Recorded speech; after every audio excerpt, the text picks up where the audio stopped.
Hello and welcome to the session on Education for International Understanding.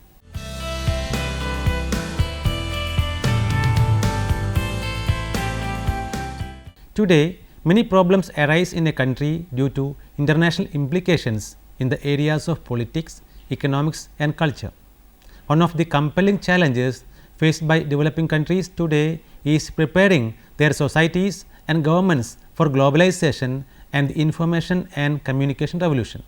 Therefore, coordination among the different nations in the world comes as a solution for this. The world has become a global village and we all are mere global citizens today, and efforts are being taken to create a world community and world citizenship.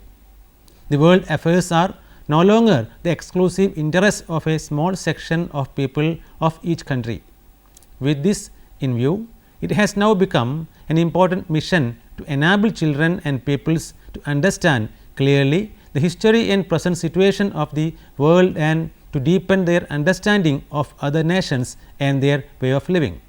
It is therefore important to prepare the young children for their future of vast diversity in respect to culture, religion, race and ethnicity. If the world of conflicts and sorrow, competition and cold war is to be converted into a world of smiles and prosperity, international understanding together with coexistence and cooperation is necessary.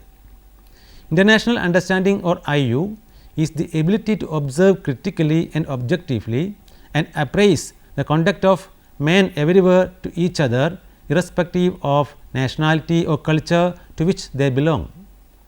Education for International Understanding or EIU is a value based approach to education where the children grow up with the values of culturing peace, respecting the essence of sustainable development, globalization, human right and cultural diversity.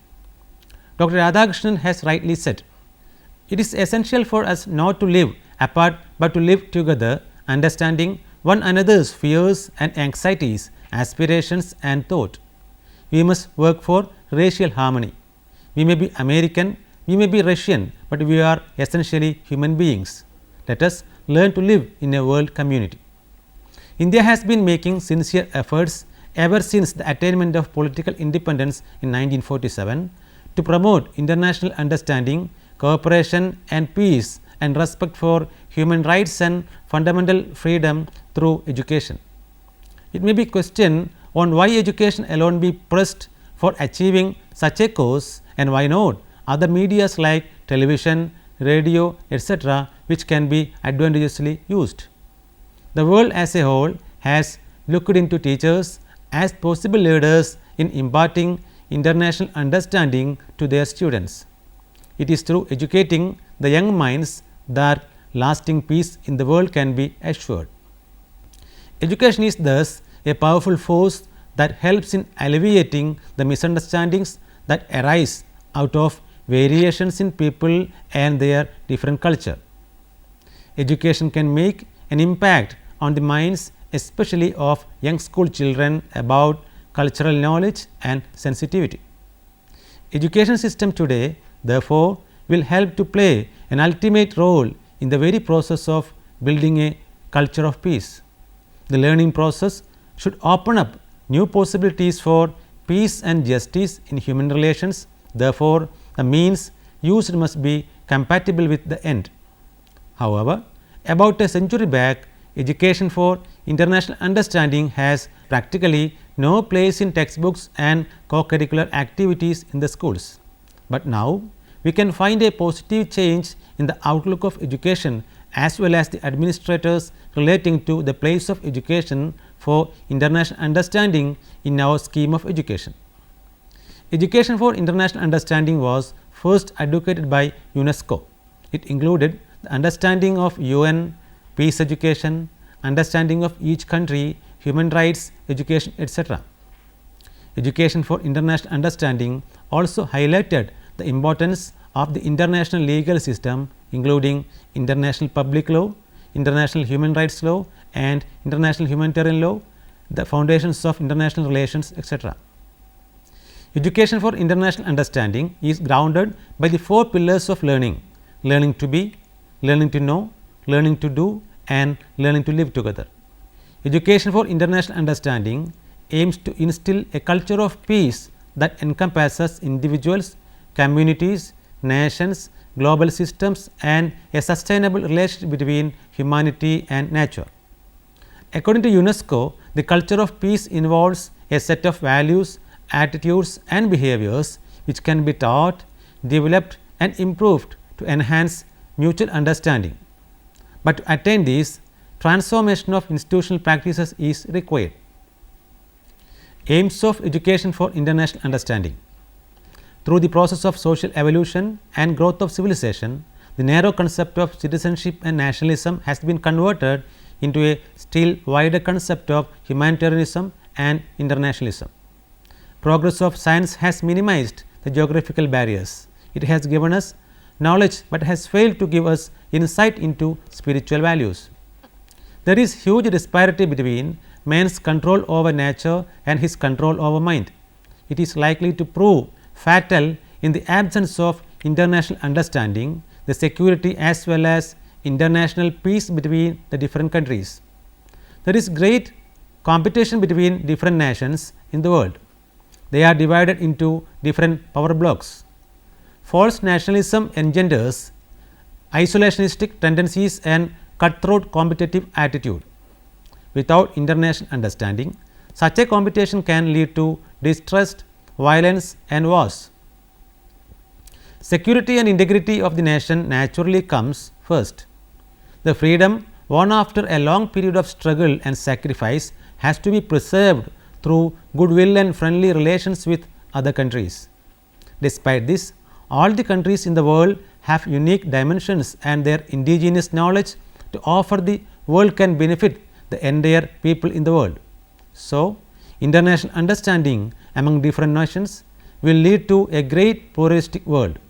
The main aims of education for international understanding are the following: to promote international goodwill through education to establish a lasting world peace, to promote education of understanding of other countries and its culture, to broaden people's international scope and cultivate sense of unity as global citizens, to promote world independency and awareness towards peace, human rights and environment, to educate the minds of young people psychologically and intellectually so that they form strong attitudes against conflict and war, and to promote international amity and brotherhood.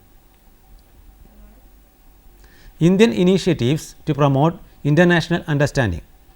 India has attempted its best in promoting international understanding through cultural and educational exchanges under various bilateral and multilateral programs. Some of them are: cultural exchanges. India has promoted friendly relationships based on historic ties with many of the neighboring countries. India has entered into cultural agreements with many countries, including Central Asian republics. The cultural exchange programs are time bound and are reviewed every 2 to 3 years. India has been involved in bilateral cultural relations with some of the countries with which regular programs of cultural exchange have not been involved. In order to promote internationalism, cultural festivals of India have been held in different parts of the world. Through such programs, the people become aware of their rich cultural heritage and contemporary developments in various spheres. Educational exchanges.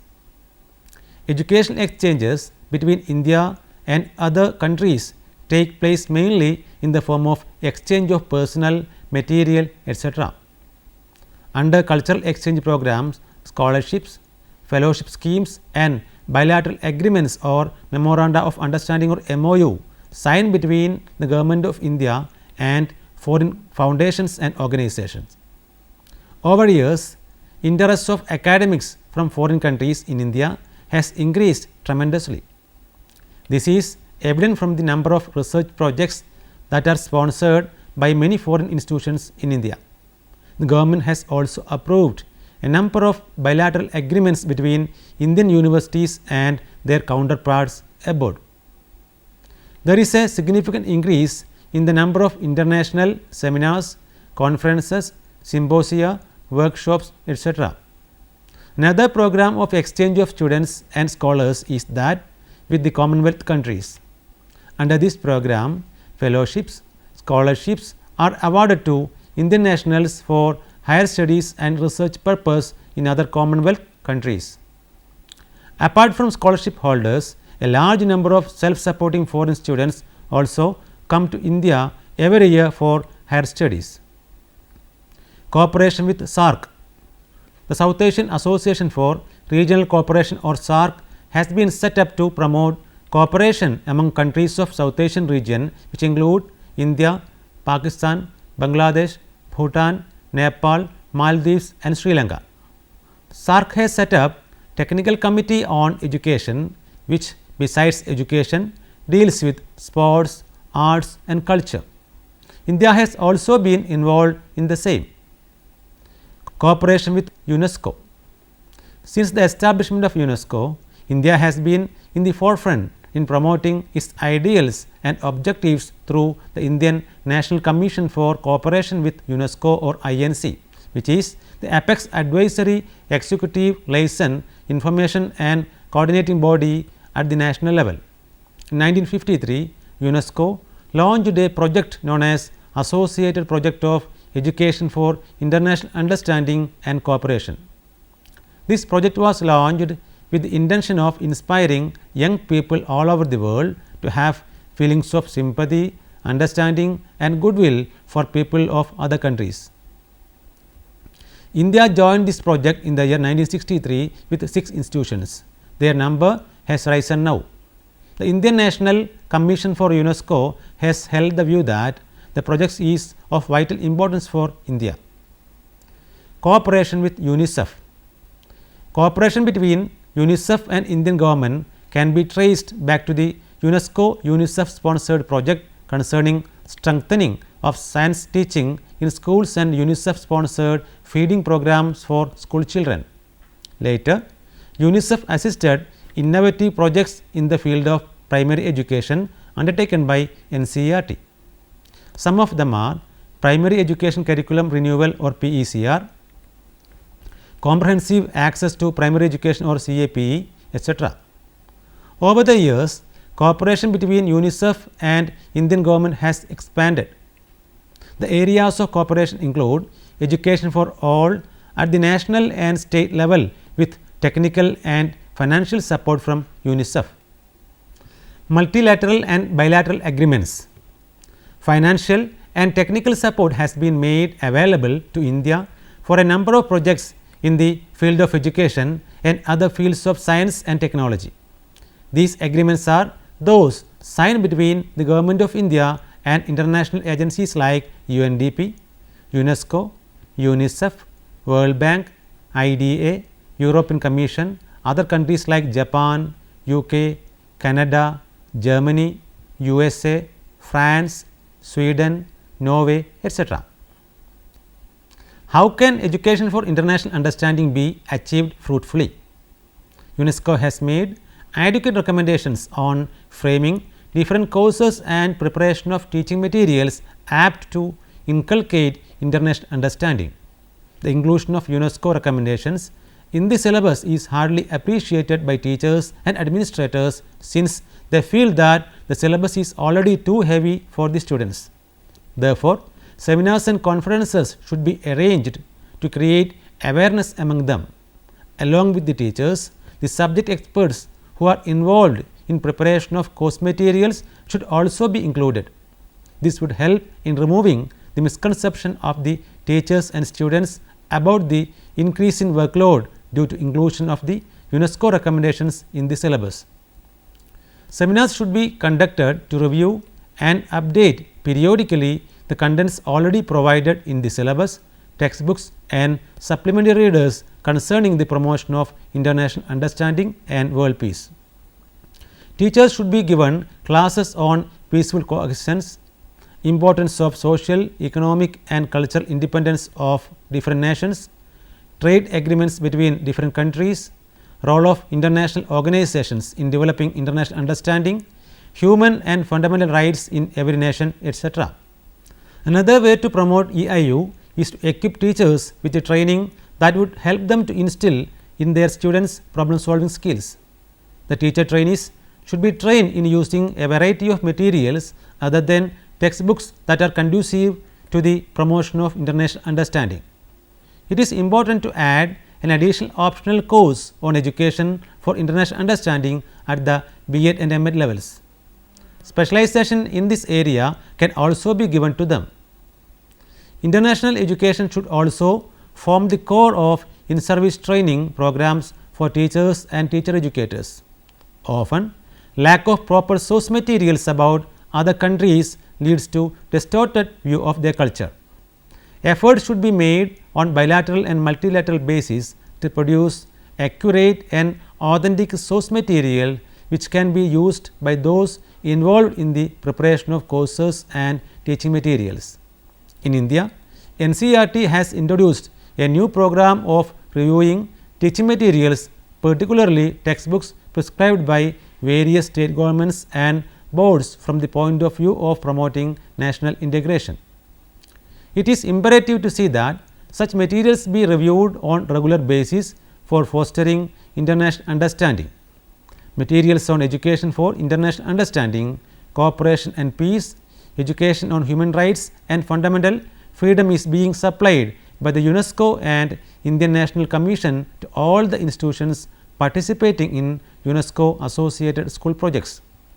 The language of these materials is in English, and it should be of immediate concern to translate them into regional languages, since the media of instruction in many of the education institutions is in their particular regional language. This might help in producing better results for the efforts taken to promote international understanding.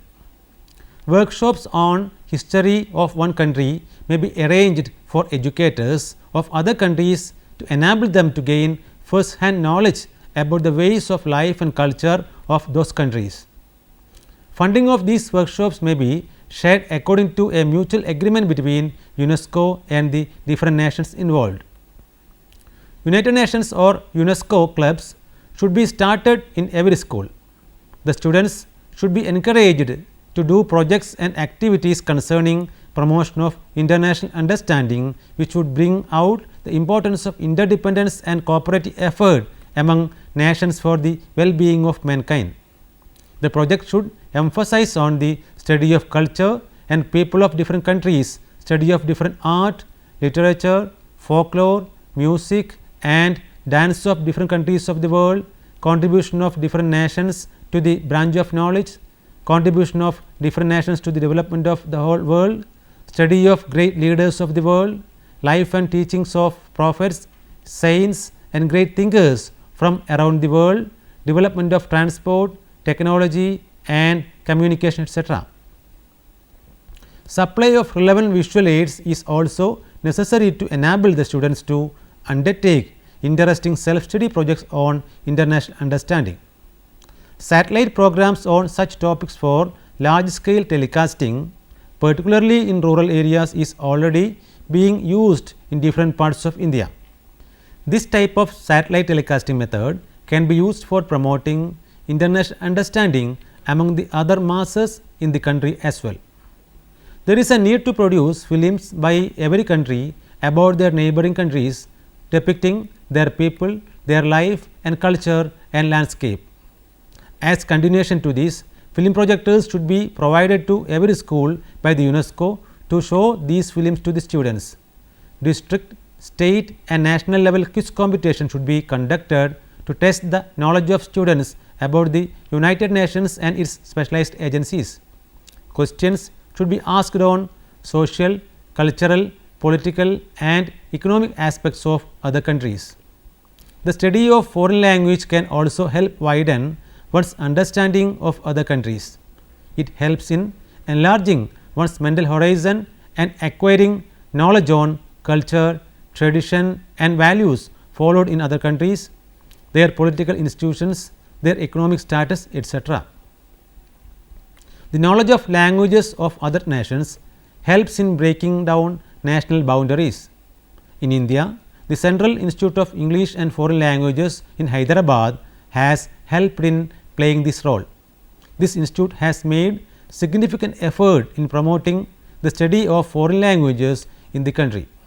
Almost all the universities in India have departments for foreign languages like Russian, French, German, Japanese, Chinese, Spanish, etc. Facilities for the same should be provided in other universities who have not included a foreign language department in them. Many non-governmental organizations are also doing their best to promote foreign languages in the country. One such agency is the Bharatiya Vidya Bhavan. The government should encourage more and more voluntary organizations to provide facilities for this purpose. Peace studies are being carried out in many universities, especially those having Gandhi Bhavans or having provision for Gandhian studies. The Gujarat Vidyapeeth and Gandhigram Rural Institute also engage in conducting peace studies. Every school and college library should be equipped with books related to UN and its agencies as well as of various countries in the world. This would help in promoting international understanding. Auxiliary cadet corps, national cadet corps, scouting and guiding etc. can help develop basic values of cooperation and sympathy and feeling of brotherhood among students. These activities should be made compulsory in all schools. Educational reforms concerning autonomous colleges and schools should be implemented so as to provide freedom to teachers to take initiative in devising their own curriculum and undertaking innovations and experimentation in the field of education for international understanding, cooperation and peace and education relating to human rights and fundamental freedom. Conclusion. With the achievement of independence in 1947, India was inevitably drawn into the mainstream of international activities. While internally, India had many political, economic, cultural and social problems, India began to play a leading role abroad for the achievement of international peace and amity among all the nations. The move to revive cultural ties with other countries was in fact an integral part of nationalist movement and freedom struggle.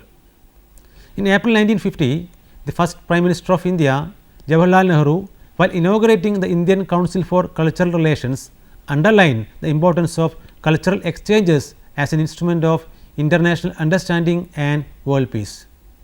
India displayed its initiative in the international understanding in 1953 August.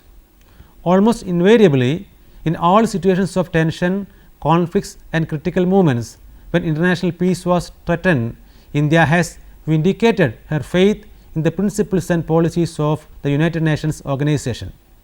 Today, when dark clouds hover over international horizon, the UNO is there for India and the rest of the nations of the world. A survey study conducted by the universities in India revealed that the work done in the area of international understanding with particular reference to the foundations, guiding principles and means of implementation of effects of international education is inadequate.